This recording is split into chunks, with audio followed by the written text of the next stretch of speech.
The CBS Radio Mystery Theater presents...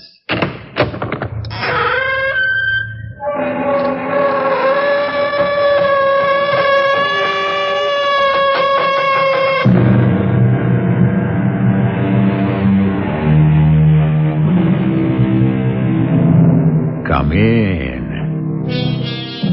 Welcome. I'm E.G. Marshall. And if you're wondering if that squeaking door doesn't drive me crazy, please don't be concerned. I've been living in this house of mystery for some years now, and I've grown quite accustomed to the sound.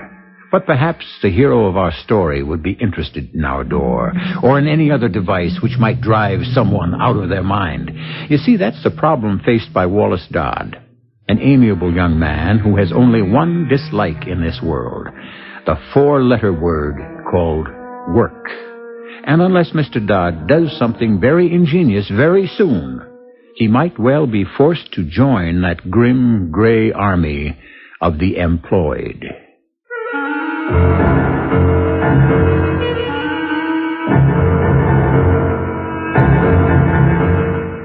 Our mystery drama, Two of a Kind, was written especially for the Mystery Theater by Henry Slessor and stars Christopher Tabori.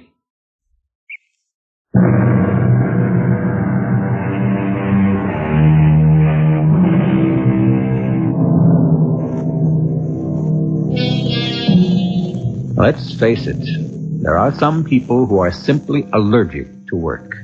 Wallace Dodd III is one of those people, and who are we to judge him? Who can say what any one of us might do if our sole surviving relative was a very rich aunt whose considerable fortune is doing her no good at all in the plush confines of the Maple Grove Sanitarium, where Louise Dodd has spent the last 2 years of her life.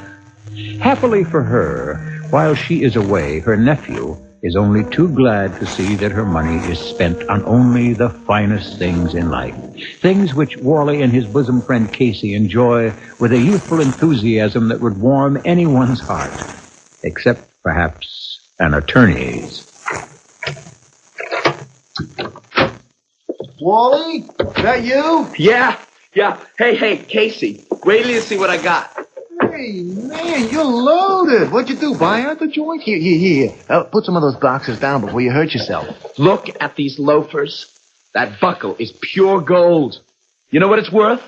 And this jacket, look at the elbow patches. You look like a country squire, Wally. Listen, maybe I ought to do that. Buy some nice little place out in the country. I could take Lisa there, or Karen maybe. Of course, I'll need a nice little car to get me out there.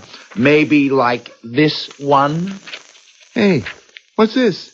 It's a picture of my new car, straight from the showroom. Wait a minute, you mean you bought one of these?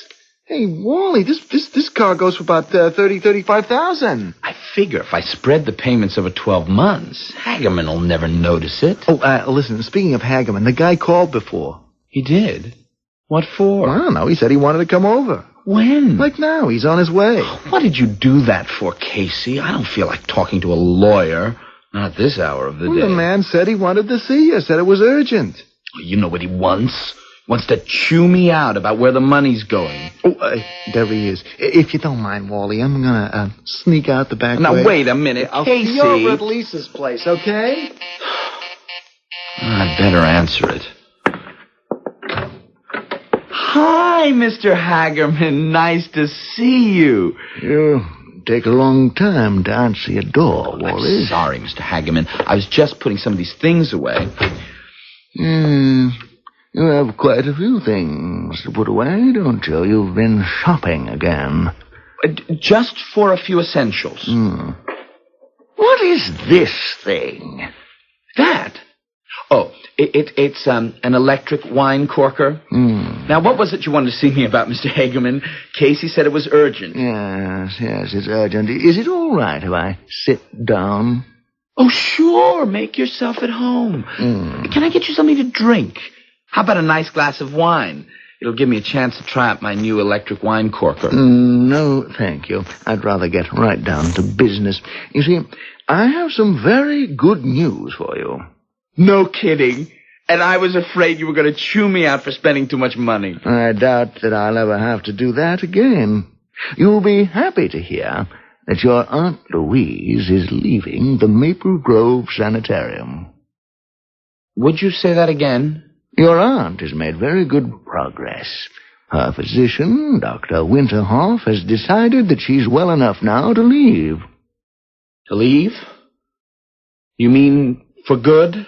Let us hope so. Yeah, but it was only 3 months ago she had Russian spies after her. Oh, she fully recognizes her delusion now, Wallace. But what about the Chinese with the time bombs? Your aunt understands she was suffering from hallucinations, and they are completely gone.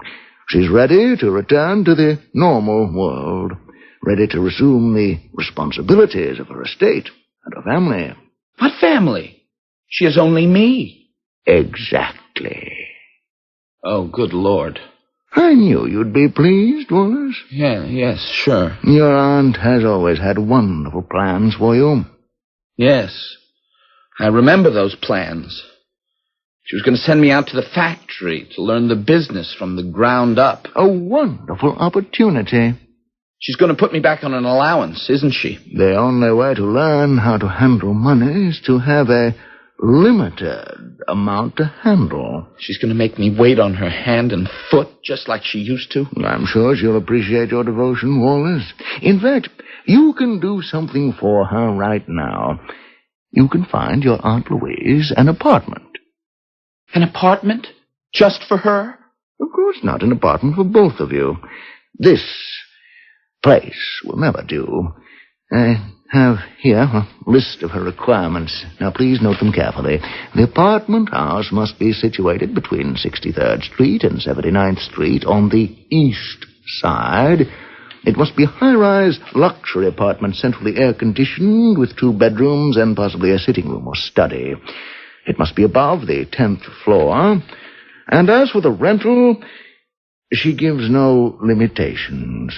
It must be rented and completely furnished within a period of 5 weeks, which coincides with her discharge from Maple Grove. There. Is that clear? You mean I've got to find an apartment and furnish it within 5 weeks? That's correct. You'll have $25,000 to work with, and I suggest you hire a decorator. Judging from this place, I'm not sure your aunt would appreciate your taste. That's all, Wallace. I trust you're as pleased as I am about this. Yeah. I was never happier in my life.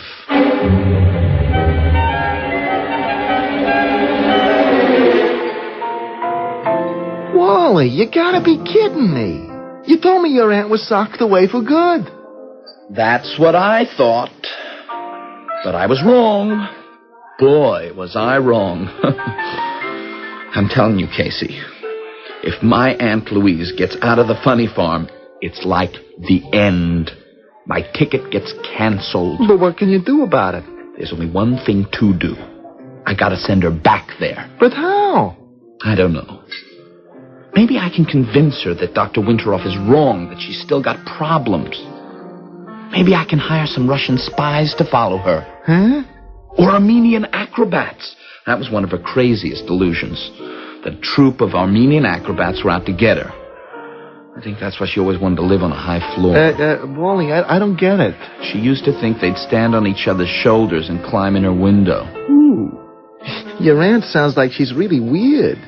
I liked her weird. Yeah, I don't blame you. I knew her when she was plenty unweird. When she did nothing but talk about my education and my training. About how she was going to send me to a mattress factory with a broom for 6 months so I could learn the business right from the bottom. And I mean the bottom. Oh, man, that's awful, Wally. It'll mean the end of everything. Oh, come on. I got to get out of here. Where are you going? I've got to see a man about an apartment on the east side between 63rd Street and 79th.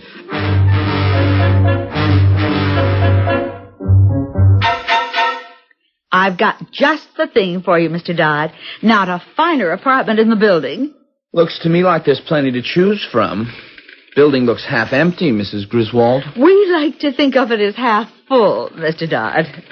When was this place built, anyway? The Ritz Colonial was completed only 6 months ago. We've been renting for the past couple of months, and every single apartment will be snapped up. Even at these prices? Now, you said you wanted a high floor, Mr. Dodd. Gotta be above 10. Well, then this is perfect. It's on floor 12A. 12A? Isn't there a 12? Why, yes, 12 is just below it. So it's really the 13th floor. No, we don't have a 13th floor. What's holding up the 14th floor? The 14th floor is directly over it. You mean, you call it 12A on account of some people are superstitious, right? Well, let's see the place. Just follow me, gentlemen.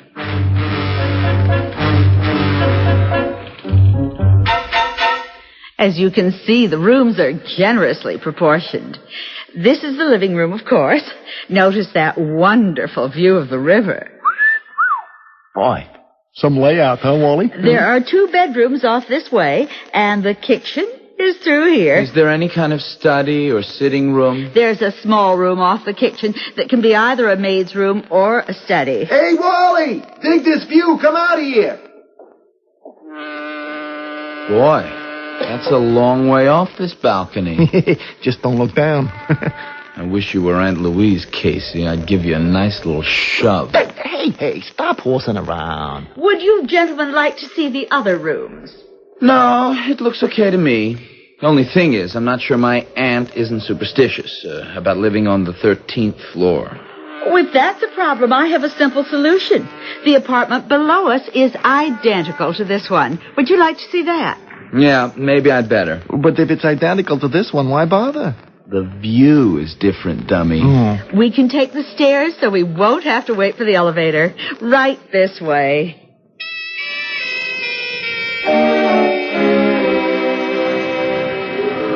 Well, I can't see any difference in the view. I mean, what the heck, Wally? It's only one lousy floor. Yeah, you're right. You really can't see any difference. In fact, every single thing about the apartment is the same as the one upstairs. Like peas in a pod, huh? And the same rental? Absolutely the same. But I thought you'd prefer the higher floor. Maybe I'd like both floors. I beg your pardon? Wouldn't that be a kick, Casey, huh? To rent both apartments? You down here and me up there? I thought you said you and your aunt. Yeah. That's right. It's for me and my aunt. Mr. Dodd, I really should be back at my office. I have some prospects coming in at 3. Yes, you go ahead, Mrs. Griswold. I haven't seen the rest of the place yet. Well, stop by my office when you're through. If you're interested, that is. Oh, yes. I'm definitely interested. Wally, what's with you, buddy? You got a funny look in your eye. I was just thinking, Casey. Thinking about these apartments. What about them? We really could have a ball if we rented both of them, couldn't we?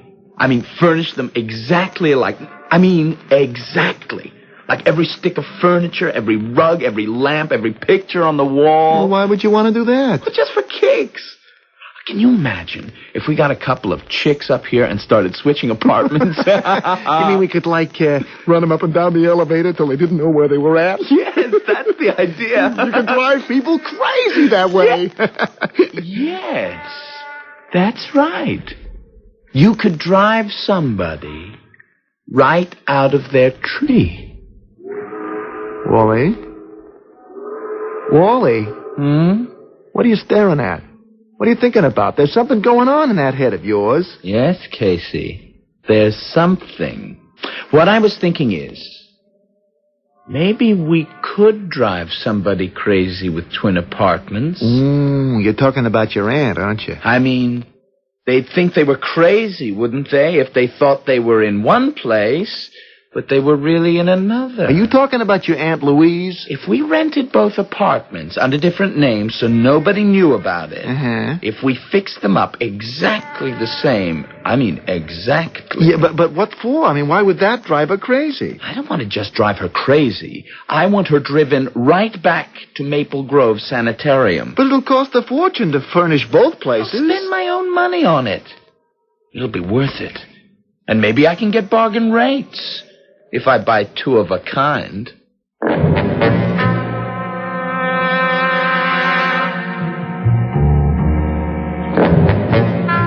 Now, how will 2 identical apartments unhinge the sanity of his Aunt Louise? I'm sure it'll be ingenious, because never underestimate the genius and energy of those who are determined to spend the rest of their lives unemployed. In fact, not working may be the hardest job of all. But we'll find out what Wally has in mind when we return shortly with Act 2.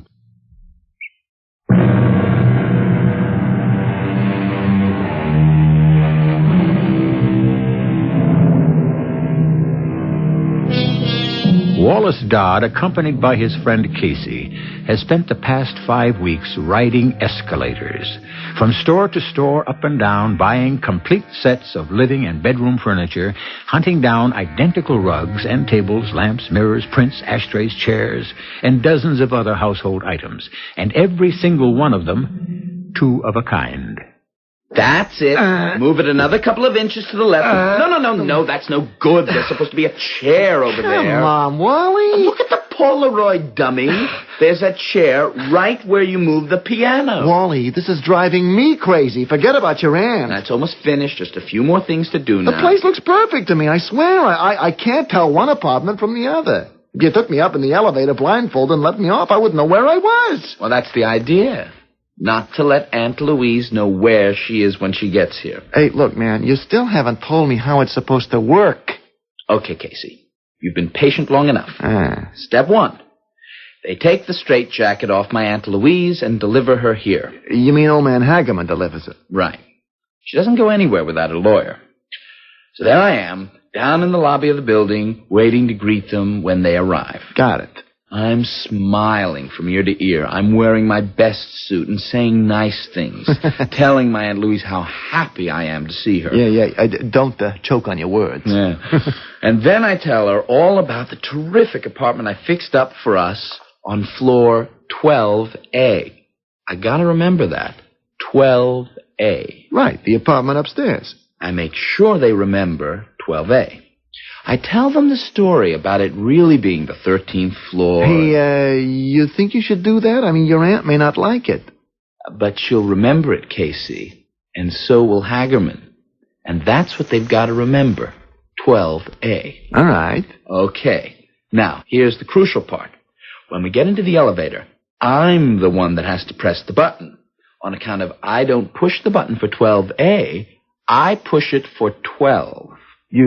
You pushed the wrong button? So we all get off on the 12th floor. Wait a minute. That's no good. Why not? Well, because it says 12 right where you get off the elevator. There's big brass letters that says 12. That's right. So what you do just before the elevator stops is put this on the wall. What's this? It's a big brass letter A. Can't you see? It's got sticky stuff on the back. All you got to do is slap it next to the number 12, and the 12th floor becomes 12. 12? Hey! Right. Now you're beginning to get the idea. I am? Okay. So me and Aunt Louise and Hagerman get off the elevator, and I take them down the hall to our fancy new apartment. We walk in. Aunt Louise says, "Why, Wallace, oh, this is lovely. This is, oh, charming. This is simple. It's ideal." Yeah, okay. So, well, what happens next? Well, we sit around, we talk about this and that. Hagerman starts yawning, and Aunt Louise says she's pretty tired herself. And Hagerman finally goes home.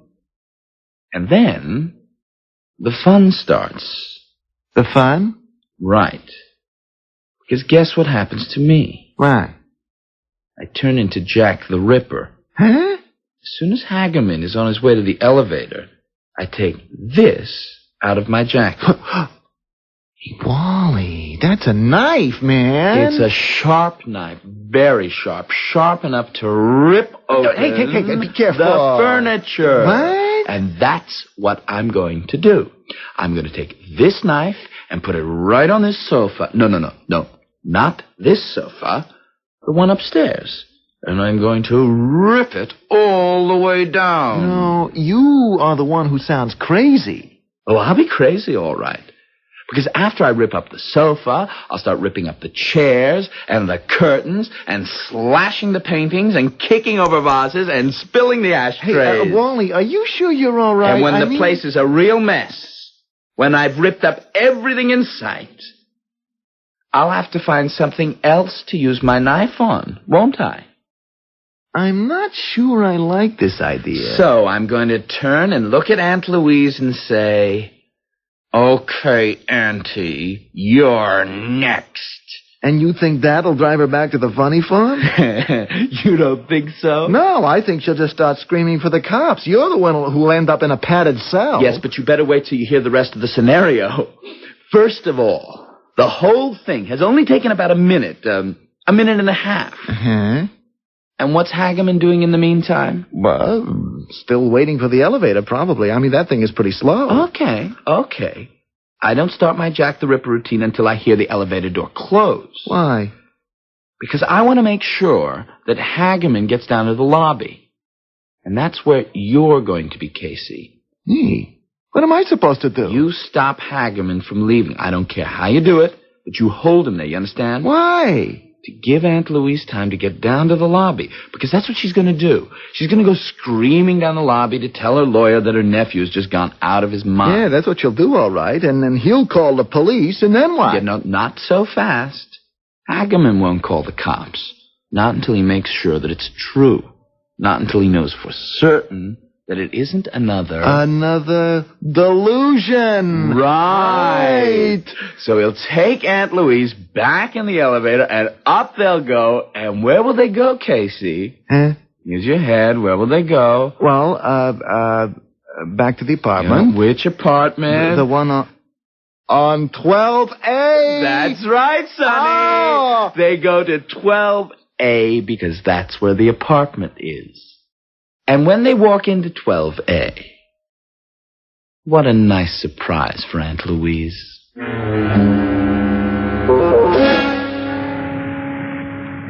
Why don't they get here, Wally? Relax, they'll be here.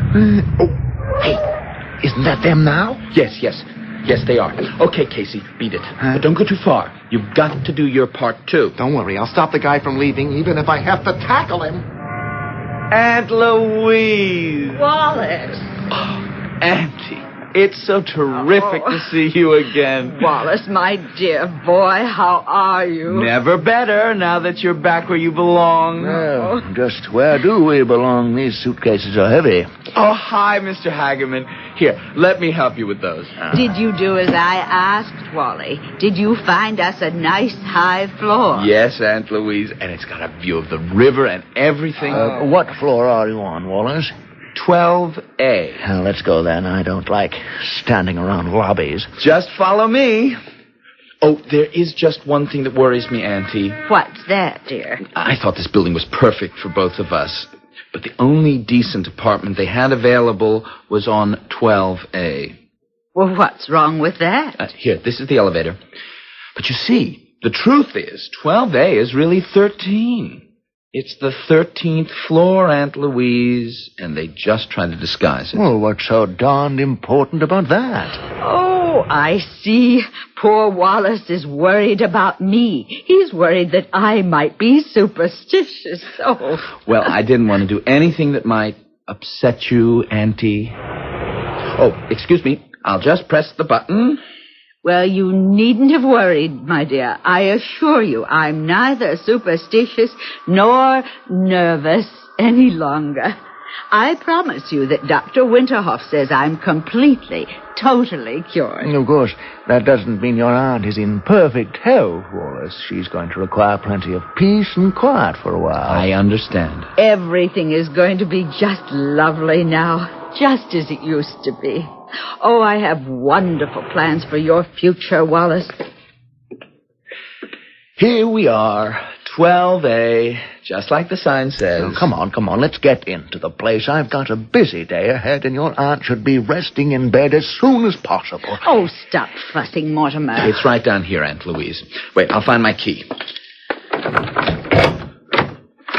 There. Shall we go inside? Yes, let's go in. Oh, Wallace, it's lovely. It's just simply... It's perfect. You really like it? I love it. It's so simple, so light and airy. And look, Mortimer, a terrace. It goes all around the apartment. Both bedrooms have a view of the river. Oh, how delightful. Wallace, you've done a wonderful job. You're really a dear. Now, let's sit down and talk, shall we? Sure, Auntie. I have something very serious to talk to you about, Wallace. Now, for some time, I've felt you've forgotten me completely. But now I realize I was wrong, completely wrong. You do? Yes, and do you know why? Because of this lovely apartment you found for me. Found and furnished for me, Wallace. And not just with that $25,000 I appropriated. What? How did you know about that? We keep a very close watch of your finances, young man. Closer than you think. I knew you withdrew $10,000 of your own money to buy the furnishings, Wallace. You were a very naughty boy to do that, but a very sweet, very thoughtful boy. Gee, I'm glad you're happy about it, Auntie. Yes, Wallace, I'm very happy. And that's why I've just come from Mr. Hagerman's office. We've done some wonderful things about your future there. My future? For one thing, I'm pleased to tell you that I'll be increasing your allowance. You are? Yes. And then we must talk about your career. It's time you had one. Yes, my career. Louise, I really have to go. I have a meeting in less than half an hour. Oh, of course, Mortimer. You run along. I'm in good hands now. Yes, I'll talk to you tomorrow, Louise. Make sure you get some rest now. I'll be fine, just fine. Well, goodbye, then. Goodbye, Wallace. Goodbye, Mr. Hagerman. Well, here we are.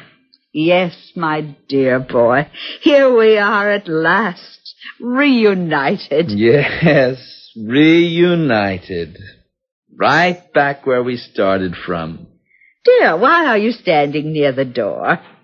To hear the elevator, Auntie. Why? I just want to make sure that Mr. Hagerman gets an elevator. That's the only thing wrong with this building. They tend to run a bit slow. Oh, it doesn't really matter. Oh, yes, it does. Oh, there it is. I just heard it. Good. Now come and sit beside me. No, Auntie, I'm afraid I can't. Not just now. Why not? Because of this. Wallace, what is that? It's a knife, Aunt Louise. A long, sharp knife. But what on earth are you doing with a knife in your pocket? There must be something I can do with it. Why don't I do this? Wallace! There. Doesn't that make the sofa look better? Oh! I never liked this pattern. Oh. Now it looks much better, don't you think, with the stuffing coming out? Wallace, are you mad? Let's see if the stuffing is the same in this chair. No. Wallace, you stop that. Now stop that at once. I hate this painting, don't you? Oh. I hate all paintings with deer in them. I hate deer. I think I'll go deer hunting. Wallace, for heaven's sake. Yes, and this'll help, too. Oh. And this. No, this. No, you've gone mad. Now, there's nothing left to cut open, Aunt Louise. There's nothing left in the room to cut. Oh, no, wait a minute. There's one thing. Wallace, don't come near me. Now, go away. It's your turn now, Aunt Louise. Help! Help! Mortimer, wait, help me!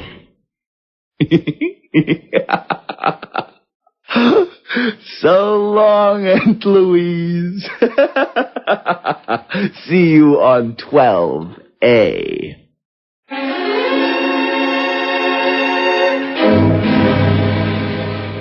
Aunt Louise has had quite a welcome home party from her loving nephew Wallace. But the party isn't over yet. Wally has another surprise in store for her, a surprise that he hopes will change the welcome party into a farewell party.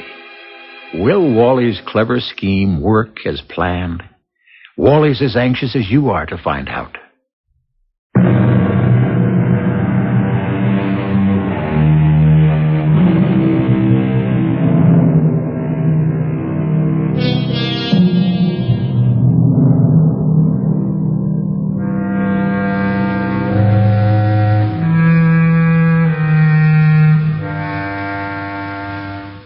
From the moment his Aunt Louise went screaming down the hall to the elevator, Wallace Dodd has been a busy young man. First, he picks up her purse and luggage, noting carefully where they had been positioned. Then he dashes into the hall and removes the brass letter A he had placed alongside the number 12 on the wall outside the elevator. Quickly, he ascends the fire stairway up to the 13th floor and quietly enters the apartment. It is so peaceful, so orderly, and oh, so quiet. He puts Aunt Louise's things in exactly the positions they had been in downstairs. Then he picks up a magazine, sits on the sofa, and waits. And what about Aunt Louise? Mortimer, help. Louise, what's the matter? Oh, it's Wallace. Oh, I'm so glad you're still here. He's gone crazy. What? Oh, he's gone stark, staring mad. Louise, what are you talking about? He's got a knife. He's ripped the furniture open, all of it. What? The sofa, the chairs. He slashed the painting. Louise, you can't mean this. I saw it with my own eyes. He broke all the vases. He's gone completely crazy. Louise. And then he threatened to kill me. Louise, stop this. It can't be true. I swear it, Mortimer. I swear it. He came at me with the knife. I ran out of the apartment. Well, we're going to go back to that apartment and see what this is all about. Come on.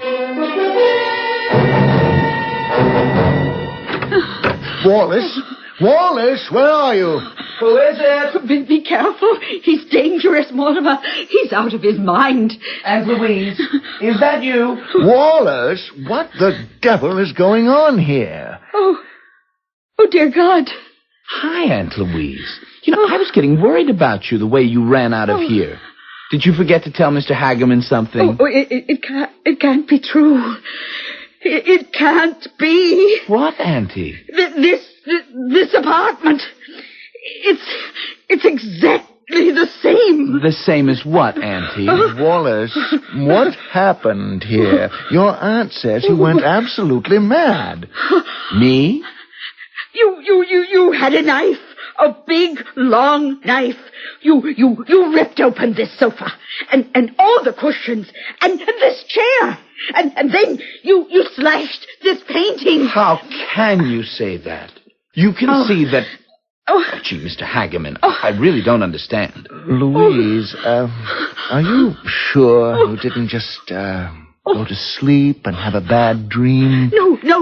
I swear it's true. I saw it with my own eyes. He ripped apart all the furniture, and then he smashed this vase. This vase, Louise? I know he did it. I saw him do it. Oh, Auntie, why would I do such a thing? You know how long it took me to find this furniture, to pick out that vase? Why would I want to do such a crazy thing? Oh, good Lord. Oh, Mortimer, you must believe me. He was going to kill me, too. He said he was. Louise, calm yourself. Now, sit down. No, I don't want to sit down. It's all right, Auntie. There's nothing wrong with the sofa. No. You can see for yourself. Oh, yes. There's nothing wrong with it. The stuffing's all back in place now. You don't think I upholstered it in the last 5 minutes, do you? Upholstered it.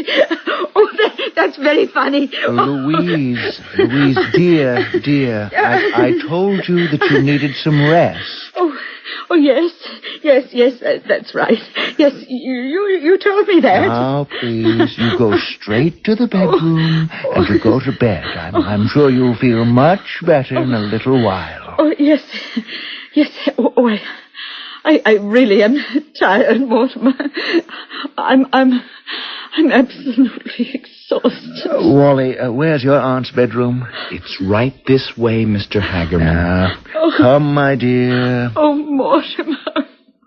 What's wrong with me? Don't worry. Everything is going to be all right. A good night's sleep and everything will be fine. Oh, what am I going to do? We'll, talk about it tomorrow.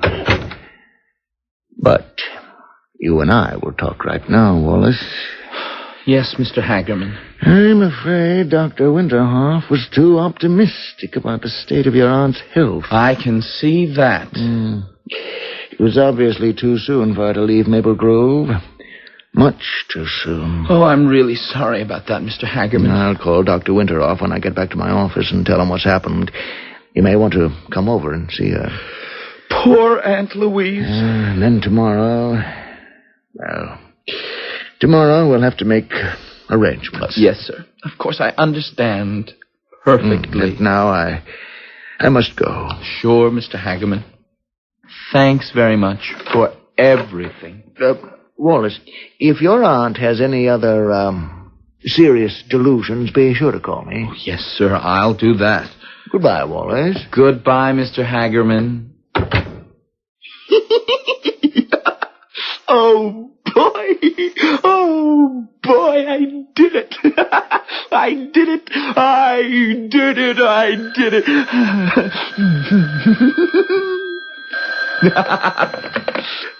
Hello. Wally, it's me. Hi, Casey. Where are you? I'm downstairs in the apartment. Hey, listen, how'd it go?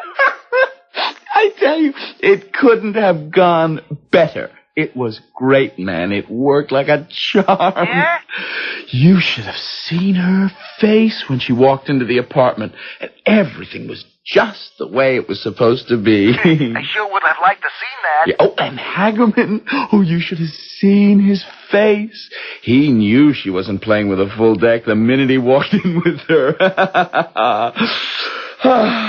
How's the apartment down there? Ooh, a wreck, man. You sure did a job on a place. Yeah, don't worry about it. With all the money that's coming our way, once Auntie is back in storage... Man, stop clicking the phone. I'm not clicking it. Oh, something clicked. Your phone isn't tapped, is it? Of course not. Who would tap my phone? Wait a minute. What is it? There's an extension phone in the bedroom. So what? My aunt is in there. What? Yeah, she's in there, lying down. Or she was supposed to be. Uh-oh.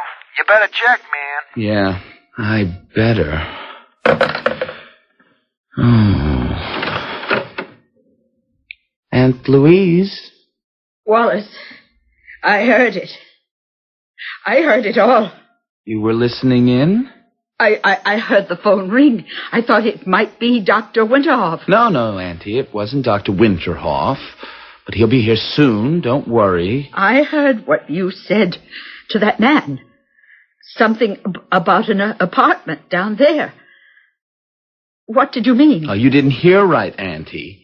You know you're not seeing things right, so you're not hearing them right either. He said something about the apartment being a wreck. Wallace, what have you done? Nothing. It's some kind of trick. Now, isn't it? You took me to another apartment. That apartment downstairs. Come on, Auntie, that's crazy. Oh. You're crazy. You know you are. Get away from me. Don't come into this room. You just imagined that phone call, didn't you? Oh, get away. Get out of here, or I'll scream. Help! Help! Somebody. Get off that balcony, Auntie. Help. We're 12 stories up. No, 13. Nobody can hear you. Help! Help! He's going to kill me. I'm not going to do anything of the kind. Help. Now, look out. Stop leaning over, Aunt Louise. Aunt Louise!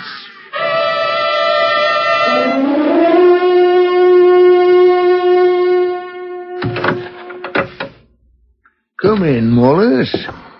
Yes, Mr. Hagerman. Please, sit down. I know you're badly shaken. I never did like funerals. It's all terribly sad.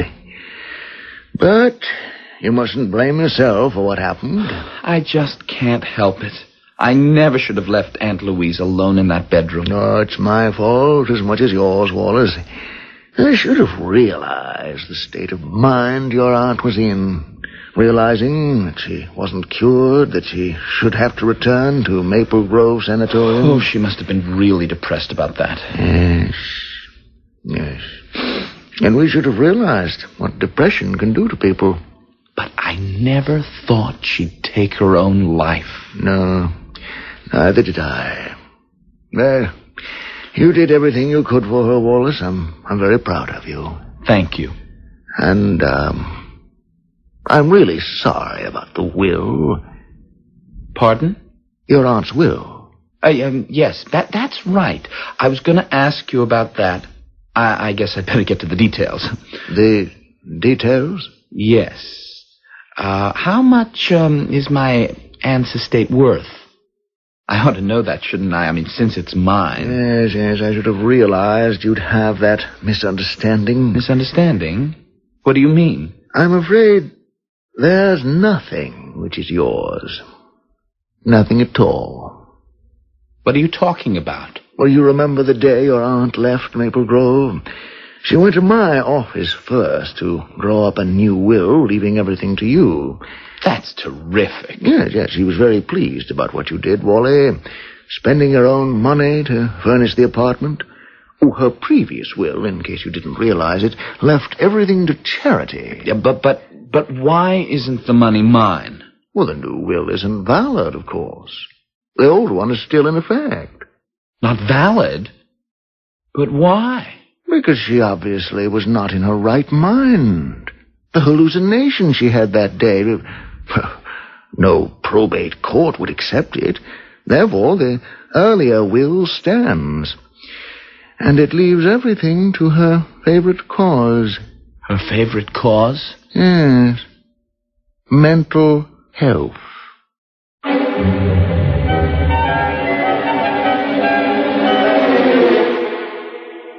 Poor Wallace Dodd.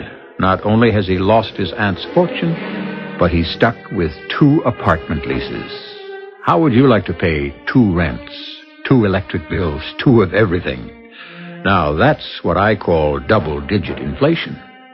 I'll have another word to say about that when I return shortly.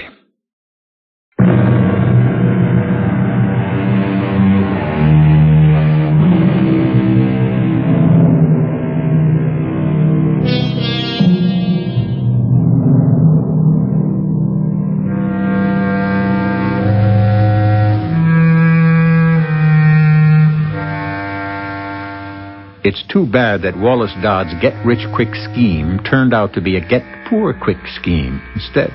But as we all know, crime doesn't pay. It can entertain, however. And that's the purpose of the Radio Mystery Theater. Who knows what terrors and delights we'll have for you next time? The only way to find out is to use your ears. You've got 2 of a kind, haven't you? Our cast included Christopher Tabori, Russell Horton, and Martha Greenhouse. The entire production was under the direction of Hyman Brown. This is E.G. Marshall inviting you to return to our Mystery Theater for another adventure in the macabre. Until next time, pleasant dreams.